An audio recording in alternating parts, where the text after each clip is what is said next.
সদস্যদের নিয়ে আমরা এই সমুদ্র সৈকতে জেলা চাঁদা কমিটির মিটিংয়ে বসেছিলাম। আমরা অত্যন্ত আনন্দিত যে সূর্যাস্তের পরপরই 6:08 আমরা সকলেই আমাদের পশ্চিম আকাশে মাহে রমজানের যে চাঁদ সেটি দেখতে পেয়েছি।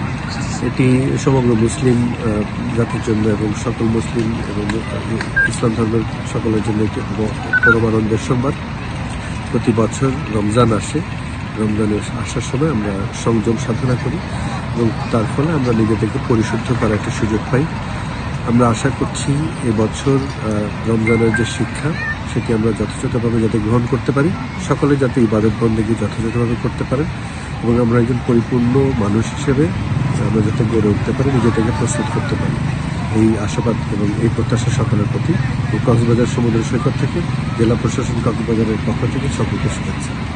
প্রথমে আবহাওয়া বিষয়ের সাদ দেখি, এরপর দ্বিতীয় নম্বর সাদাই দেখি। তো আলহামদুলিল্লাহ সান্তান দিকে খুব আনন্দ লাগিল, যেহেতু 2006 মধ্যে একবার প্রথমে আসান দেখিলাম। এই স্মৃতিকার মনে গিয়ে এবং প্রত্যেকের জানে একবার এভাবে দেখিলাম, আজ একবার দ্বিতীয়বার দেখিলাম। সান্তান দিকে এত বেশি আনন্দ লাগার দেখার নেই, আর 30 রোজা পুরা করে ফেলছি।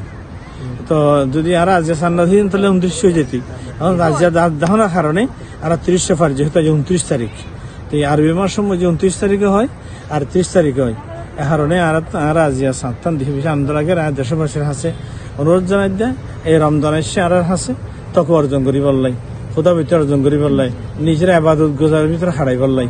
আর যারা যে অত্যন্ত অঞ্চলের যে সমস্ত ভাইয়েরা বোনেরা অভিযুক্ততা আছে, প্রত্যেকে আমরা রোজা রাখি এবং রোজার হক আর তকবৃত্তি জীবনযাপন করি বললাই আমি প্রত্যেকের হাসে অনুরোধ করি।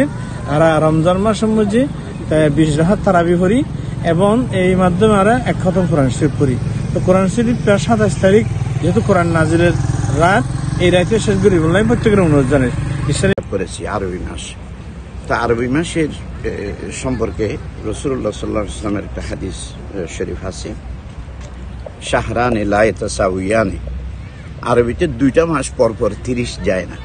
তো আমরা গত মাস যেহেতু 30 হিসাব করেছি, এই মাস অবশ্যই 29ই হবে।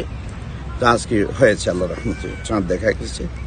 পবিত্র রমজান মুবারকের সিয়াম সাধনায় যেন আমরা প্রত্যেকেই আজ থেকে নিমগ্ন হই, মশগুল হয়ে যাই। আজ থেকে আমরা তারাবি নামাজ শুরু করবো ইনশাল্লাহ, এবং দিনের বেলা খাওয়া দাওয়া পানাহার থেকে যেন আমরা বিরত থাকি। যারা রোজা রাখবেন না, বিধর্মী ভাইরা আছেন, তারাও যেন রোজাদারদের সম্মানার্থে সামনাসামনি একেবারে প্রকাশ্যে খাওয়া দাওয়া যেন না করে, তো এটা আমরা চাইব। রমজানের পবিত্রতা রক্ষায় আমরা যেন একেবারে সমস্ত অপরাধ সমূহ, অবৈধ কাজকর্ম থেকে বিরত থাকি। আল্লাহর ভয়ভীতি, আল্লাহর তাকওয়া, মানে ডর, এটাই যেন আমরা অন্তরের মধ্যে গ্রথিত করতে পারি, প্রতীত করতে পারি। এই প্রশিক্ষণটা আমরা পুরো 1 মাস ধরে নেব ইনশাআল্লাহ।